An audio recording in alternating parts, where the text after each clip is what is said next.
Do you ever look at someone and wonder what is going on inside their head?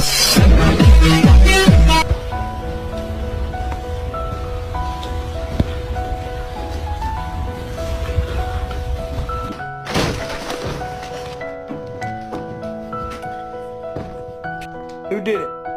Was it you? Did you do it? Or did you do it?